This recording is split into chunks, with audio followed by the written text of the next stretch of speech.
देश के 5 राज्यों में चुनाव खत्म होने के बाद अब बिहार की सियासत गर्मा गई है। दरअसल वीआईपी प्रमुख मुकेश सहनी के खिलाफ बीजेपी ने मोर्चा खोल दिया। उत्तर प्रदेश में सहनी ने बीजेपी की योगी सरकार के खिलाफ जाकर प्रचार किया था। पार्टी का खाता तो नहीं खुला, जमानत नहीं बच पाई और ऐसे में बीजेपी की तरफ से खुलकर सहनी पर हमले किए जा रहे हैं।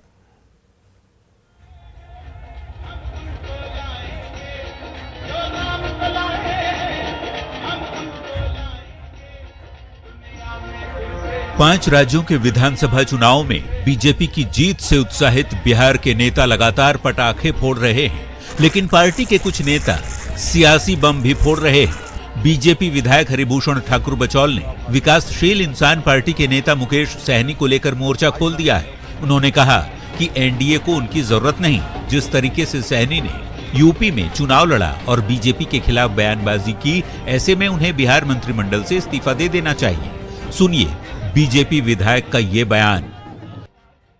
कहते थे कि जिसको भाई कहते हैं वो पीठी में छुरा मारा है, खंजर घोपा है पीठ में।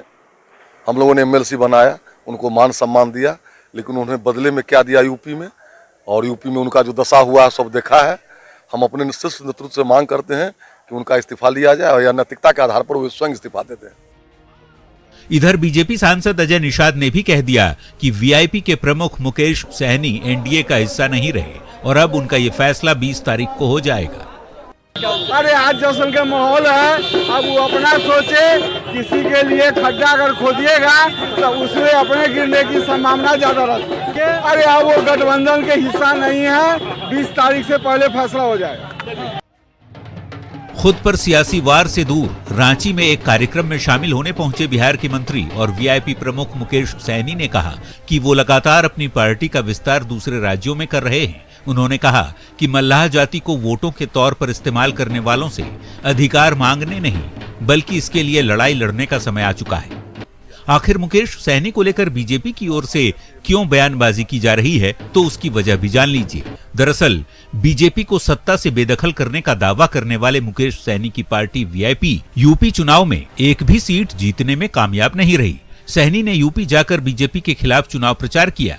ऐसे में बिहार में सत्ता के भागीदार सहनी को अब बीजेपी की ओर से जवाब दिया जा रहा है। Bureau report, news 18।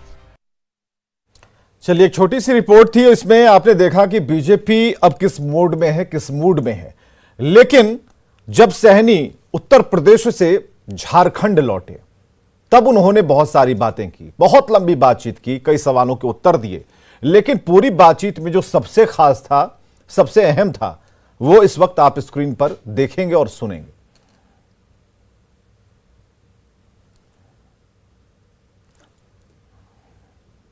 आज बिहार सरकार कह सकते हैं कि आपका है। आजादी के 75 साल के बाद पहली बार हिंदुस्तान में किसी निषाद का बेटा ने बिहार में मुख्यमंत्री बनाने का काम किया। आज भले हमारे पास 4 ही विधायक है, लेकिन जिसके पास 74 है उससे कम नहीं है। आज जितना 74 वाले के पास पावर है, उतना ही 4 वाले के पास भी पावर है। अगर 4 वाला अगर समर्थन नहीं देता तो शायद सरकार नहीं बनता, या 74 वाला समर्थन नहीं देता तो शायद सरकार नहीं बनता। आज इतनी हमारी ताकत है। आज पॉलिटिकल विल पावर मजबूत है। आज बिहार में हम जो चाह रहे हैं वो कर रहे हैं। एक समय था 7 दिन तक मैं अनशन पे बैठता था, लेकिन सरकार नहीं सुनता था। आज उसी विभाग का मैं मंत्री हूं। आज एक से एक नीति मैं बना रहा हूं। उत्तर प्रदेश में भी मुकेश सहनी यही कर रहे थे और 4 और 74 का अंतर बता रहे थे कि अगर 4 नहीं तो सरकार नहीं, 74 नहीं तो सरकार नहीं। तो 4 बराबर 74 कैसे होता है? अगर यह फॉर्मूला जानना है तो मुकेश सहनी से पूछना पड़ेगा। हालांकि पूछने की जरूरत नहीं है, यदा कदा हर मंच से वो इसे बताते रहते हैं।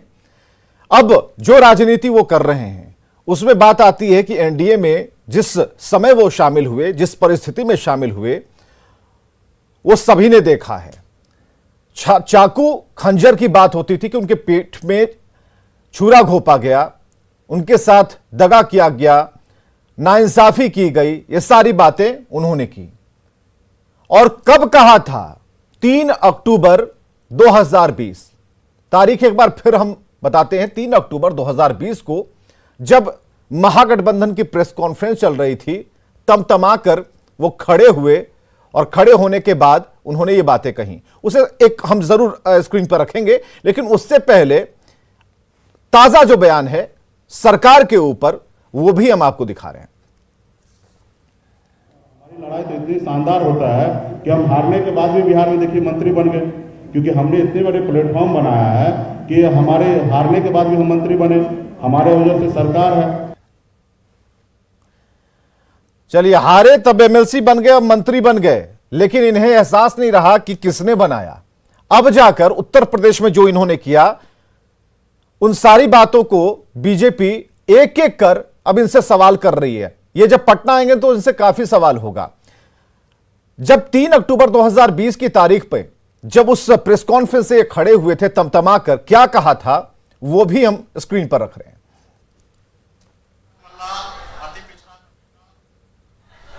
अभी जो हमारे साथ जो हो रहा है, कहीं ना कहीं पीठ में खंजर भोगने का काम किया जा रहा है। इसलिए मैं गठबंधन से बाहर जा रहा हूं। पीठ जो धोखा नहीं हुआ, पीठ में खंजर भोगा गया। कल तक 25 सीट और डिप्टी सीएम का बात था, इसके लिए सिर्फ धोखा नहीं हुआ, पीठ में खंजर भोगा गया है। महागठबंधन के डीएनए में गड़बड़ी है। तो जहां जहां सहनी गए वहां असहनीय पीड़ा हर तरफ देखने को मिली। जब वहां से निकले तेजस्वी यादव बैठे थे और यहां भी कुछ इसी तरीके का उन्होंने किया। कौन सा रास्ता चाहते हैं, कौन सा रास्ता अख्तियार करना चाहते हैं, इनकी पॉलिटिक्स क्या कहती है, इस पर बात करना बेहद जरूरी है।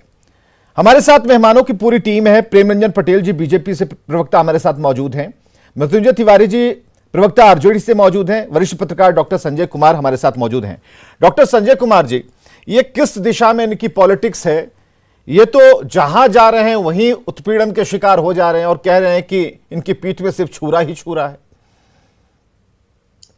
देखिए, ये अति महत्वाकांक्षा से प्रभावित है और जमीन इनकी कितनी मजबूत है ये तो अभी उत्तर प्रदेश में ये चुनाव लड़ने गए थे, 1% से कम वोट इनको आया। तो अगर इतनी ही स्वीकारिता इनको है अपने समाज में, तो भारतीय जनता पार्टी को या समाजवादी पार्टी को जो जिस जनाधार की बात ये कर रहे हैं, जिस समाज की बात ये करते हैं, उस समाज का वोट तो सब इनके हिस्से में आनी चाहिए थी। वो तो न समाजवादी पार्टी को जानी चाहिए थी, न भारतीय जनता पार्टी को जानी चाहिए थी। 1% से ये नीचे कैसे चले गए? बिहार में भी जो इनकी जमीन है, उस जमीन को देख लीजिए। अगर इन्होंने 4 एमएलए की बात करते हैं तो 4 में जो 3 हैं, वो 3 में राजू सिंह का बयान रोज आता है और कहाँ इनके रास्ते पर खड़े हैं, कहाँ इनसे सहमति वो जताते हैं। ये कहते हैं कि हम झारखंड में जाकर के अपनी जमीन तैयार कर लीजिए, पूरे भारत में घूम जाइए। लेकिन अगर आपके पास जमीन नहीं है तो आप ये भय दिखा करके पार्टियों को, कभी आरजेडी को, कभी भारतीय जनता पार्टी को, कि अगर आप हमें इस तरह से नहीं स्वीकार करेंगे, इतनी सीटें नहीं देंगे, तो फिर हम चलिए रास्ता बदल लेंगे, हमारे पास ये ताकत है। तो इनकी जो ताकत है वो ताकत तो सब लोगों ने देख लिया। ऐसा कुछ नहीं है कि इनकी ताकत लोगों ने नहीं देखा। बिल्कुल संजय जी, हम जरा प्रेम रंजन पटेल जी से बात करते हैं। प्रेम रंजन पटेल जी, क्या इस समय का इंतजार था कि उत्तर प्रदेश में इनका परफॉर्मेंस देख लें, उसके बाद इनके ऊपर एक्शन होगा? कहीं कहीं से यह भी आवाज आ रही है कि 20 तारीख तक इन पर फैसला हो जाएगा। क्या चल रहा है मुकेश सहनी को लेकर? देखिए विवेक जी, सारे मामले संज्ञान में हैं। जब उत्तर प्रदेश में चुनाव लड़ने का अधिकार सभी को है, लेकिन चुनाव के दौरान जिस प्रकार से हमारे केंद्रीय नेतृत्व, चाहे प्रधानमंत्री नरेंद्र मोदी हो या उत्तर प्रदेश की सरकार योगी आदित्यनाथ जी के नेतृत्व में जो काम कर रही हो, उसके खिलाफ जो है से अनर्गल तरीके से बयानबाजी करना। और सबसे बड़ी बात है कि हमारी जो पार्टी वहां से चुनाव लड़ रही थे, विज्ञापन के माध्यम से अखबारों में दे करके अपील करना, उस सरकार को हराने के लिए वोट करना, हमारी सरकार में मंत्री रह करके, साथ रह करके, ये जो है ये कहीं से उचित नहीं है। न गठबंधन धर्म का जो है ये धर्म बताता है और न ही साथ रह करके विश्वास करने का है। जो व्यक्ति जो ऐसे साथ रहा, जहां से विश्वास अविश्वास जिन पर भरोसा नहीं था, और अब उन्होंने कहा कि मेरे पीठ में खंजर भोंका गया, मेरे साथ विश्वासघात किया गया, जब बेइज्जत होकर करके निकले थे, उस वक्त हम लोगों ने सम्मान देने का काम किया, गठबंधन में शामिल किए, सीट दिए, चुनाव लड़ाए और चुनाव लड़ने के बाद जिस समाज का प्रतिनिधित्व करते हैं या जिनके नाम पर ये अपनी पार्टी को बनाने का काम किया, उस वर्ग के लोगों ने भी इनको स्वीकार नहीं किया और ये चुनाव हार गए। उसके बावजूद मंत्री बनाकर, एमएलसी बनाकर के को सम्मान जिनको देने का काम किया, वो व्यक्ति जो है से आज जो है से उस गठबंधन को और उस बनाने वाला का भी सम्मान नहीं कर रहा है। तो ये कहीं के नहीं है, ये सम्मान के लायक व्यक्ति ही नहीं है, इसलिए सारे चीज संज्ञान में है। बीच में नजर में लालू प्रसाद की तारीफ कर रहे थे मृत्युंजय तिवारी जी जिस प्रेस कॉन्फ्रेंस से उठे थे, उस प्रेस कॉन्फ्रेंस में फिर से बैठने की तैयारी कर रहे हैं, स्वीकार्य होगा? देखिए विवेक जी, राजनीति में ये सब चलता रहता है। अगर ये बात अगर आप कहेंगे तब तो हम लोग फिर उनको याद दिलाएंगे जिनके डीएनए पर सवाल खड़े किए गए थे, उनके साथ हाथ मिला लिया कि नहीं। तो इसलिए देखिए, चूंकि जिस समाज का प्रतिनिधित्व मुकेश सहनी जी करते हैं वो झांसे में आ गए, उन्होंने गलती की। उस समय नेता प्रतिपक्ष श्री तेजस्वी यादव जी ही निषाद समाज का, मल्लाह समाज का हित कर सकते हैं और उसके हक और हकूक़ की लड़ाई लड़ रहे हैं।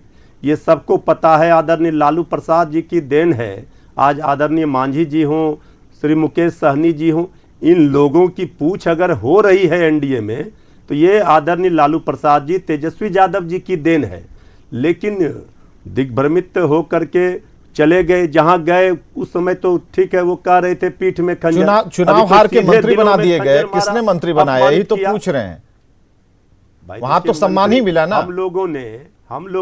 हम सुनिए ना, हम लोगों ने श्री मुकेश सहनी जी की पार्टी को लोकसभा में 3 सीट दिए थे महागठबंधन में। तो इसके बाद सभा में ये देन है उस समय।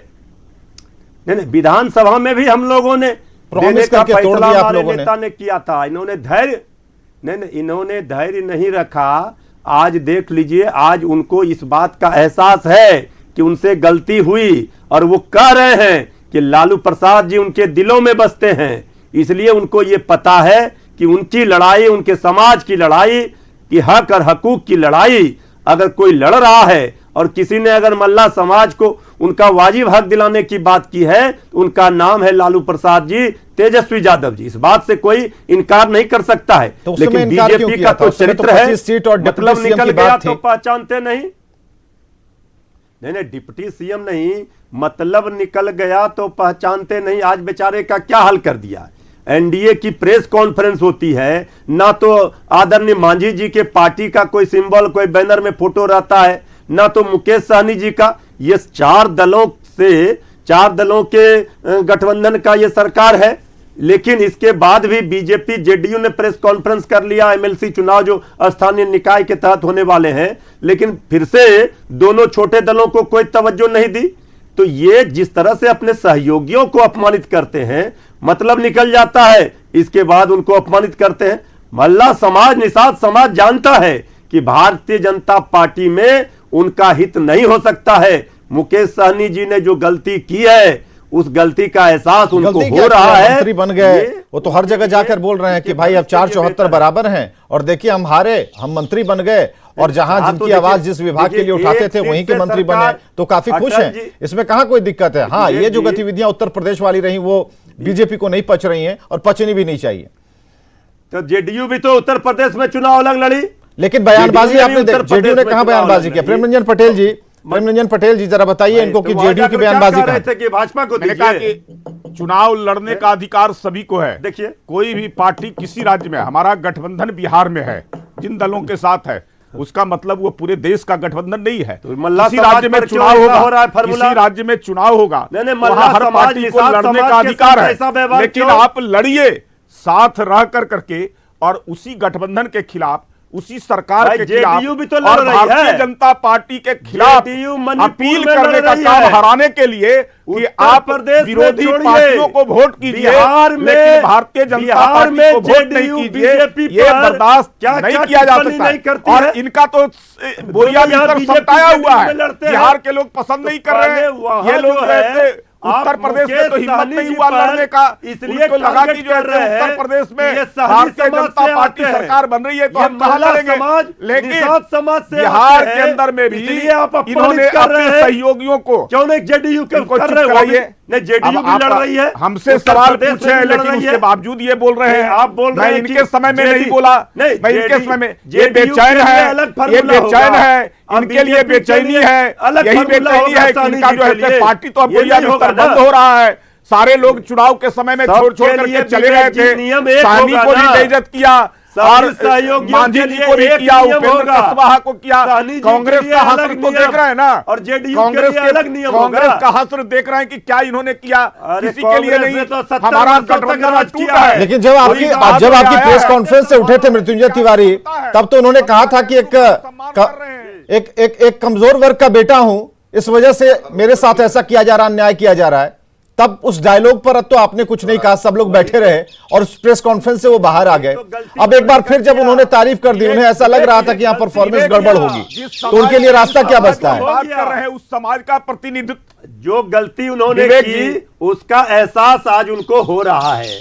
बीजेपी देखिए साहनी समाज, मल्ला समाज के साथ इस तरह कर रही है, जेडीयू के साथ अलग फार्मूला। जेडीयू के लोग अरे पीठ में खंजर किसने रोका, किसने उसका चुनाव बैठा करके प्रेस कॉन्फ्रेंस में दिलों में सीटों की बात नहीं किया, किसने जो है उसका नाम तक जिक्र नहीं किया, तब तो बेइज्जत होकर के आए, और जब वहां से बेइज्जत होकर करके निकले तब हम लोगों ने सम्मानित करने का काम किया, सम्मान दिया, गठबंधन में शामिल करा करके और सीट दे करके चुनाव लड़ाए।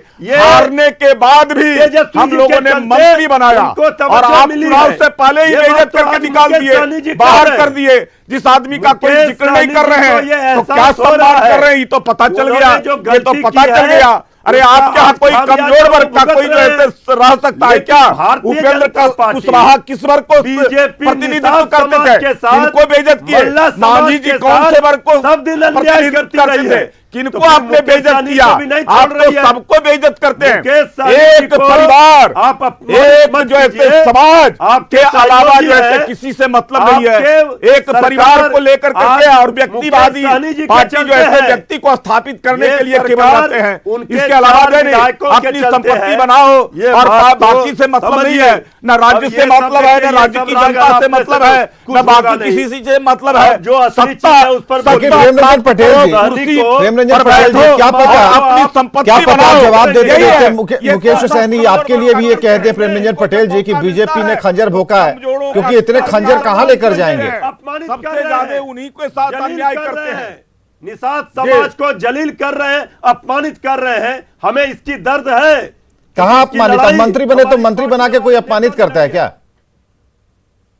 भाई मंत्री बना भी दीजिए और इसके बाद उनके साथ क्या बर्ताव कर रहे हैं, क्या बर्ताव हुआ? बताइए। खंजर क्या बर्ताव? किसने खंजर डाला था, किसने नाम नहीं लिया था, किसने सीटों का जिक्र नहीं किया था, ये जरा बता दीजिए। तो अगर आप दे क्यों अपमानित होकर के निकले थे? उन्होंने कहा कि मेरे पीठ में खंजर भोगा क्या? कौन भोगा था? आज गवर्नर हम लोगों ने तो सम्मान किया, हम लोगों ने तो सम्मान किया, हम लोगों ने तो अपने गठबंधन में शामिल किया, सीट दिए, चुनाव लड़ने के लिए, चुनाव हार गए, मंत्री बनाए, एमएलसी बनाए, इससे बड़ा सम्मान और क्या सम्मान हो सकता है? इसको आपको सम्मान नजर नहीं आता है, इसको आपको सम्मान नहीं नजर आता है, न उनको नजर आता है। तो ये तो जो है मंत्री बनाकर अपमानित करेंगे, वो बेचारे ये आपको पता चल जाएगा, ये आपको पता चल जाएगा। डॉक्टर संजय कुमार हमारे साथ जुड़े हुए, एक मिनट के लिए मृत्युंजय तिवारी जी, प्रेमरंजन पटेल जी, डॉक्टर संजय कुमार हमें जरा बताइए, आरजेडी का ये कहना है कि वहां अपमानित हो रहे हैं। अभी तक अपमान वाली बात या फिर खंजर वाली बात एनडीए के लिए मुकेश सहनी ने नहीं की है, किनके लिए की थी वो सभी जानते। उस प्रेस कॉन्फ्रेंस की एक क्लिप हमने चलाई। अब एक बार फिर उसको खंजर का एहसास हो रहा है, हालांकि बयानों में नहीं आया है, हो सकता आ जाए, इसकी कोई गारंटी नहीं है। लेकिन जिस तरीके से, जिस फ्लो में अभी मुकेश सहनी बह रहे हैं, तो ये साफ पता चलता है। और जो आरजेडी का जो एक सॉफ्ट जो वोकल कॉर्ड है, वो साफ तौर पर यहां दिखता है कि नहीं, उनसे गलती हो गई है और गलती सुधारने के लिए वो उन्होंने माना भी है। ये सारी चीजें प्रतिक्रियाओं के तौर पर, इसे आप किस तरीके से देख पा रहे हैं, रियलाइज कर पा रहे हैं? और बिहार की जो पॉलिटिक्स में मुकेश सहनी का अगला स्थान जो होगा, जो अभी दिखता है, हो सकता है, वो कहां पर स्टैब्लिश कर पाते हैं खुद को, कहां पर बिठा पाते हैं?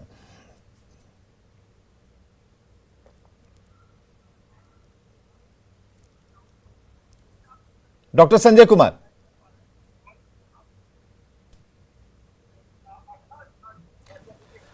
हो सकता है वो कहां पर डॉक्टर संजय कुमार, क्या आप हमें सुन पा रहे हैं?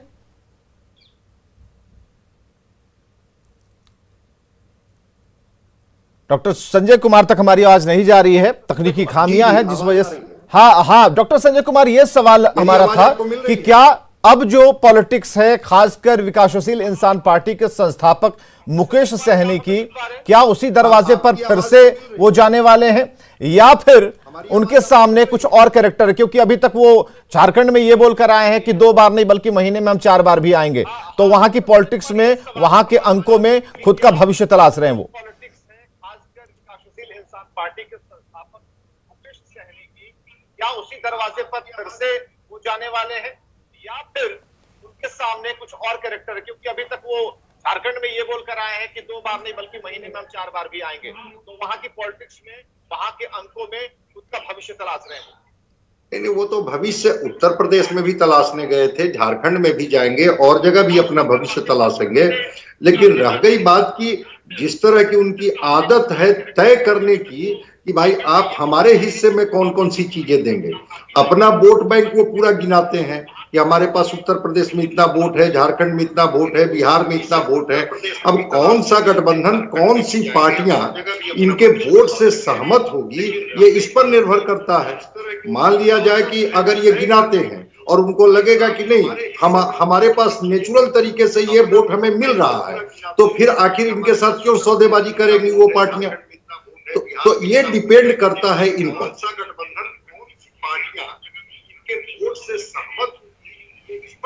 बाल गोविंद बिंद जी हैं हमारे साथ, वीआईपी पार्टी के, जरा उनसे बात करते हैं। बाल गोविंद जी, क्या हो रहा है? क्या फिर पुराने घर की तलाश हो रही है? क्योंकि अभी तो जो गर्मा गर्मी चल रही है और जो एनडीए के नेता हैं, बीजेपी के नेता हैं, उनकी तरफ से कुछ खास मिजाज मुकेश सहनी के लिए नहीं दिख रहा है। वो कह रहे हैं कि बस इन्हें अब यहां से द एंड किया जाए। आखिर ऐसा क्यों? कहने का मतलब कि हमारी पार्टी स्वतंत्र पार्टी है। अभी उत्तर प्रदेश में चुनाव हुआ है और उत्तर प्रदेश में हमारे बिहार सरकार के गार्जियन हम लोगों के नीतीश बाबू की पार्टी चुनाव लड़ी है। लेकिन बयान तो आप लोगों के हाईलाइट हो रहे हैं। हाईलाइट इसलिए हो रहे हैं कि हमारे पास केवल 4 विधायक है। जिस दिन हम 40-50 विधायक हो जाएंगे तो हमें लोग लेकिन आपके ही विधायक बीच बीच में उखड़ जाते हैं, फिर 4 कैसे मान रहे हैं आप? अरे भाई ठीक है, वो कोई नहीं उखड़ जाता है। सब हमारे विधायक हमारे साथ है और चुनाव 60 वर्ष का नहीं है, 5 वर्ष का है। और आप लोगों ने हमारे सिमरी बख्तियारपुर में वीआईपी का ताकत आप लोगों ने देखे है कि सिमरी बख्तियारपुर में वीआईपी का क्या ताकत है, और हमारा ताकत को लोग इग्नोर ना करें। तेजस्वी वाला खंजर निकल गया क्या पीठ से? कहने का मतलब कि कोई इग्नोर ना करे, और मैं चैलेंज करता हूं। तेजस्वी की सभा से जो कहे थे कि हमें खंजर हमारे पीठ में लगा, क्या वो निकल गया? नहीं, वो बात की बात देखिए, राजनीति में समय समय पर बात होता है। राजनीति में कभी क्या कोई बोलता है, क्या नहीं बोलता है, समय के साथ परिवर्तन होता है। अब वो बात बीत गई, अब नई बात पर विचार तो किया जाए। मान के चले कि एक नया अध्याय आरजेडी के साथ जल्द शुरू होने वाला है। कोई जरूरी नहीं है, हमें लोग कोई तरार, अभी हम बिहार में हमारा गठबंधन विधानसभा एनडीए में है और एनडीए में था, और आगे चलकर यदि हमारे साथ रिश्ता लोग कायम रखेंगे तो रहेगा। हमारे तरफ से तो कोई टिप्पा टिप्पणी नहीं है। चलिए, बहुत बहुत शुक्रिया हमसे बातचीत करने के लिए। इस पैनल का भी बहुत बहुत शुक्रिया जो है। वीआईपी की तरफ से कोई अभी प्रवक्ता नहीं आए थे, लेकिन फोन के जरिए उन्होंने कहा कि था, है, रहेगा वाली बात पर वो अभी चुप हैं, क्योंकि वो उन्होंने कहा है कि अगर रिश्ता अगर चलाना चाहेगा तो फिर हम चलाने के लिए तैयार हैं, लेकिन उस रिश्ते में क्या बुनियादी चीजें हैं, क्या डिमांड है, वो भी देखना होगा। खबरें लगातार जारी हैं।